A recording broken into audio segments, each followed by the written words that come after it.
Hello guys! Welcome to Georgia Matthews Elementary School. I'm Mr. T, aka Kuya Tim. Samahan ninyo ako libutin ang Georgia Matthews Elementary School. Yan. At habang tayo ay pinapakita ang community ng Georgia Matthews Elementary School, magkakaroon din tayo ng trivia at sasabihin ko din sa inyo kung bakit ko ginagawa ang video na ito. Okay, una, bakit ko ginagawa ang video na ito? Sapagkat nung tayo po ay nangarap na makapagturo sa USA at tayo po ay natanggap sa Navajo Pine High School, ang una po nating hinanap ay ang video ng Navajo Pine High School. Ano ba ang itsura ng Navajo Pine High School? At sa kasawiang palad, hindi po tayo nakakita ng video ng eskwelahan, kaya tayo po ay gumawa ng video sa YouTube. Tayo po ay gumawa ng video ng Navajo Elementary School, Navajo Middle School at Navajo Pine High School. Yan.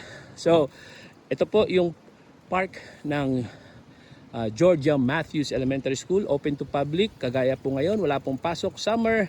Kaya pwede pong gamitin yan. At may paalala dyan. Reserves the right. Garden City Public Schools reserve the rights to close. Yan. The playgrounds, yan, lalo na kapag gagamitin ng mga estudyante. So ito po ang itsura ng Georgia Matthews Elementary School. Okay, ano po yung trivia, Kuya Tim? Mr. T, what is your trivia? Ano po ba ang pinagkaiba ng elementary school, middle school at high school? At meron pang tinatawag na intermediate school. Okay, so pag sinabi nating elementary schools, sa Pilipinas kasi elementary, kinder hanggang or grade 1 hanggang grade 6. Tapos yung high school sa Pilipinas, dati first year to fourth year high school lang, ngayon grades 9 to 12 na rin. Okay?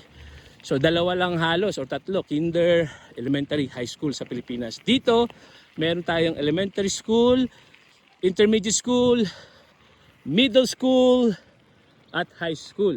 Okay? Isa-isahin natin. So, pag sinabi natin elementary school, okay, habang kayo nakikinig, tingnan nyo rin yung community dito ng Georgia Matthews Elementary School, okay? So, pag sinabi nating elementary school dito sa US, K to 5, kindergarten hanggang grade 5. Okay? Sa ibang state, sa ibang district, meron po silang tinatawag na intermediate school. Ang intermediate schools naman, grades 5 to 6. Okay? Yung middle school naman, grades 6 to 8. Okay? Grade 6 to 8. So kapag ka meron na pong tinatawag na intermediate 5 to 6, so yung magiging middle school nila 7 to 8. Okay? Middle school, grade 7 to 8. Okay? So hindi lahat ng district ay merong intermediate school.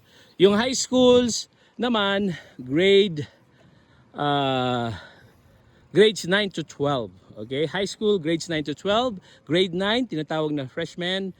Grade 10, sophomore. Grade 11, junior. Grade 12, seniors. Ayan.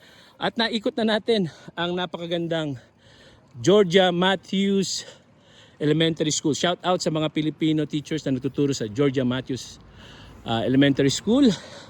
Ayan, handun tayo. So, natapos natin ang 360 view ng Georgia Matthews Elementary School. Wala na tayong budget kaya hindi na tayo magkaroon ng drone footage ng para lang ito. Yan, so maraming salamat muli.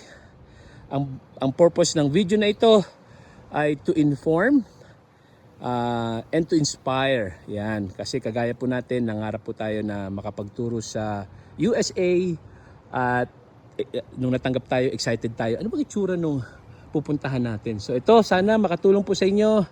Ito po ang Georgia Matthews Elementary School. Si-share natin to sa YouTube, saka sa ating Facebook. Hindi po tayo monetize sa dalawang ating media accounts na yan. Hindi po tayo kumikita doon sa mga videos na yon. Okay? So maraming salamat. God bless everyone.